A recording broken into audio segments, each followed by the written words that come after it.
Again, for those who are just tuning in, exactly how, when that verdict was read this afternoon in court, reactions in the room, what was the room like at that moment?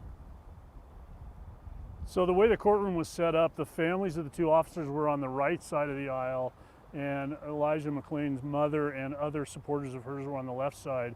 So the first guilty verdict that was read was against Officer Roedema, of course, and there were gasps from his family. And then when it got to Officer Rosenblatt and the not guilty verdicts were read, there were gasps on the other side of the courtroom from Elijah McClain's mother and supporters. So you had two different sets of emotions playing out. The fact we had two different defendants with two defense teams.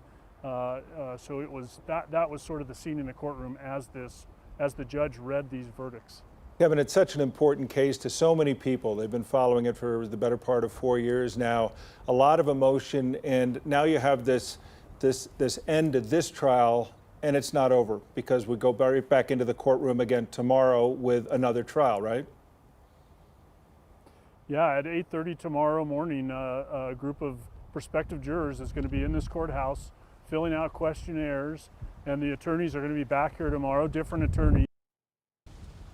So going through those questionnaires, and on Monday those prospective jurors are going to be up in this same courtroom in front of this same judge, answering questions from prosecutors and defense attorneys as they pick a jury to consider the case against Officer Nathan Woodyard. He was the first officer to confront Elijah McClain, the first one that you hear on the body cam telling him stop, stop, stop.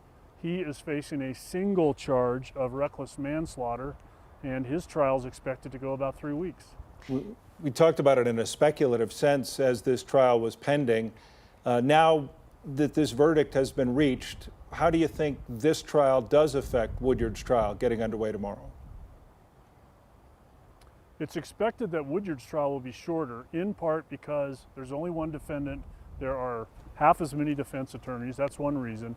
Also, the prosecution has already announced that they are not going to try to introduce some of the evidence they tried to introduce in this previous trial, and they are not going to call a witness in this upcoming trial who did a lot of video enhancement work, but ended up taking up about a day of testimony in this trial. That witness is not going to be called in this one. So it's expected that it's going to be shorter, that it's going to move quicker. It's scheduled for 3 weeks. This one today makes, I guess tomorrow would be 4 weeks in this trial. So it'll be a bit shorter, and it'll probably be more compact.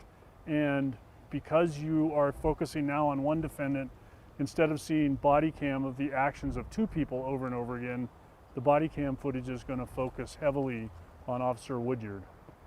All right, Kevin Vaughn joining us from the courthouse today. Kevin, thank you very much.